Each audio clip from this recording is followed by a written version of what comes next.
Games are, among other things, cultural artifacts. They are made by human beings for particular purposes, and that means that games have very distinctive places within our culture.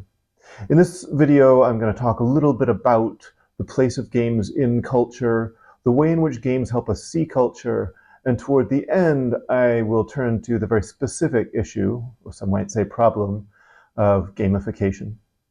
So to begin with, it's worth noting that games seem to be, as far as we can tell, culturally universal. All cultures have their games. And what's more, quite a lot has been written about the ways in which the games people play in various ways reveal interesting things about the cultures of those people. And there's various readings you can find by sociologists, anthropologists, and others looking at specific games. I don't think there's anything general that we can easily say about all games in all contexts because those readings can be so culturally specific. But I will quote one passage from one of my favorite essays on the cultural significance of play. This is by the American anthropologist Clifford Geertz, called Deep Play, Notes on the Balinese Cockfight. So Geertz spent a considerable amount of time on the Indonesian island of Bali and writes this essay having spent considerable time studying the cockfights that were central to Balinese culture. And he engages in a detailed reading of showing how, among other things, the cocks that are brought to these fights, much like the word cock in English, can be sort of a symbol of the male organ and symbols of masculine virility, where pride is at stake.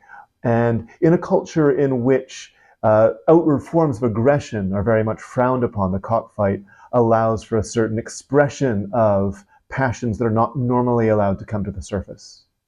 And so Geertz looks at the Balinese cockfight as an expression of Balinese culture in artistic form. And so he writes that the cockfight is really real only to the cocks. It does not kill anyone, castrate anyone, reduce anyone to animal status, alter the hierarchical relations among people, nor refashion the hierarchy.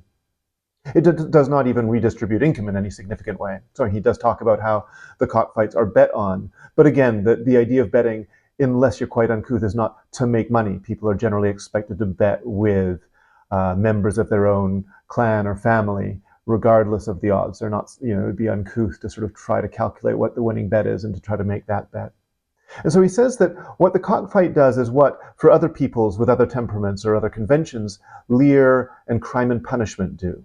It catches up these themes: death, masculinity, rage, pride, loss, beneficence, chance, and ordering them into an encompassing structure presents them in such a way as to throw into relief a particular view of their essential nature. So as far as Geertz is concerned, what he can see in the Balinese cockfight is a kind of dramatization of the central themes in Balinese culture. And like I say, this is just one example among many where scholars and writers have found in viewing games some kind of window into the essential nature of a culture as a whole. One reason I think that games can help reveal certain features of culture so clearly is that games are social institutions, one among many, and I'll say more in a moment about what I mean by a social institution, but also they help to crystallize the artificiality of social institutions in a way that other social institutions often mask. So what do I mean by a social institution? Well, I'll borrow some terminology from the philosopher John Searle, who's written about social institutions. He says that social institutions bring with them what he calls deontic powers. They have the power to say what we should or shouldn't, must or must not, can or cannot, ought or ought not to do. So you might say that a purely sort of physics-based description of the world only says what is and is not, what will happen, what will not happen, what does or does not happen. Notions of should, must, may don't enter into physics. They enter into things only within a social context in which people have in some way agreed about the norms that they will abide by. So, for example, a ball itself is not a social fact because a ball is just subject to the forces of gravity.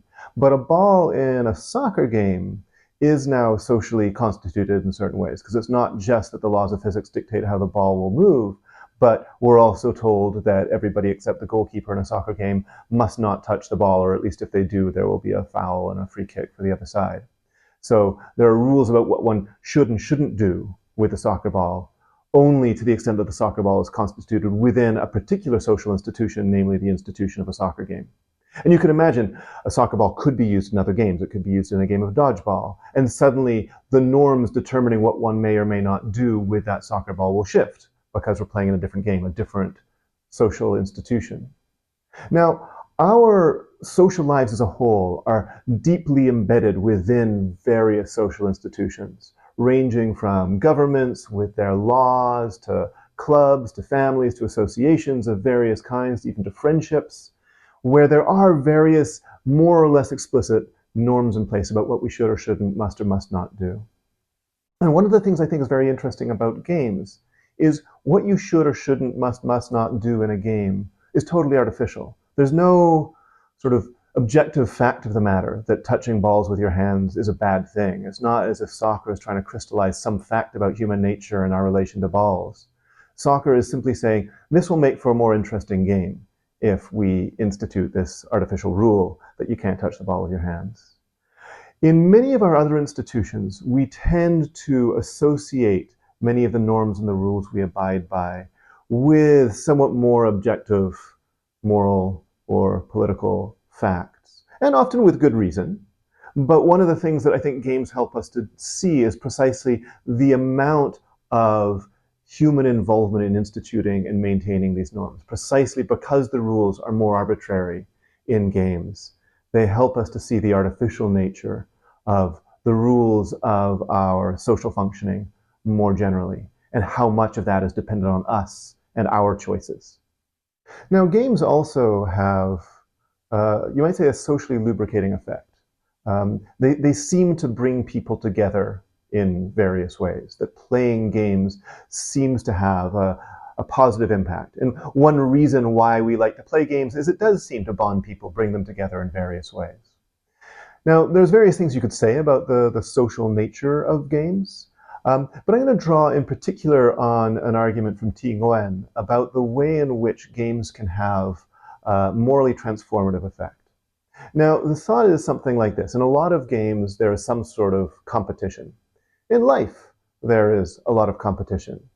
Competition in life can often be unpleasant. It can often pit us against people in ways that we don't like. One of the things that happens in a game is the competition between people is situated within a broader frame of social cooperation. That in order, for example, to play chess with my opponent, we have to first agree to sit down at the table. We have to agree on the rules. We have to agree that we're going to try to play a game of chess together. Once we do, the gloves, as it were, are off, right? Once we do, I am trying to beat you with all of the intelligence and strategy that I can muster. But I'm only trying to beat you within the context of a game that has been framed by our broader cooperation. And so what Nguyen sees games doing in this way is finding a way to transform a certain context of competition into a form of cooperation, because essentially we need to cooperate together in order to play this game. And so the cooperation, you might say, swallows up the competition from the outside. Now, game playing is becoming more and more widespread, and I don't just mean that people are playing more video games these days, but the structure and function of games has been absorbed into various cultural activities well outside the ordinary boundary of games. We often talk about this as gamification, the way that we can gamify various activities to make them more engaging, pleasurable, interesting, and induce motivation. And this happens both on a personal level. You can think about the various language learning apps that give you various incentives to spend a certain amount of time each day doing it, to various fitness apps that keep track of your fitness, that often these will sort of create game-like incentives that will motivate you to do more in order to gain certain game rewards, and all of these sort of incentivize people in various ways. Slightly more sinister is the way that various workplaces also use gamification techniques to sort of squeeze more work out of their workers.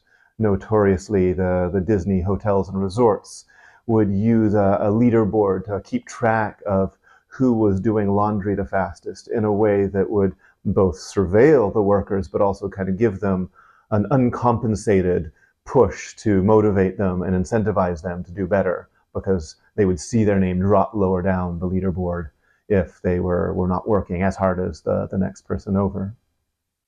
And there are various takes on this broadening of gamification from the positive to the negative. So probably the most influential positive take on this is a book that came out a decade and a half ago, a little less than a decade and a half ago, by Jane McGonigal, called Reality is Broken.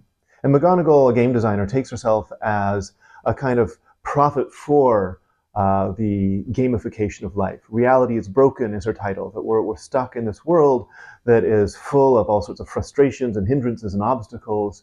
But if we turn the obstacles in life into game-like obstacles, we can take pleasure in overcoming them rather than simply encounter them with frustration. And so she devises various strategies by which we can turn the challenges of everyday life into game-like challenges so that life itself becomes as exciting and as pleasurable as a game.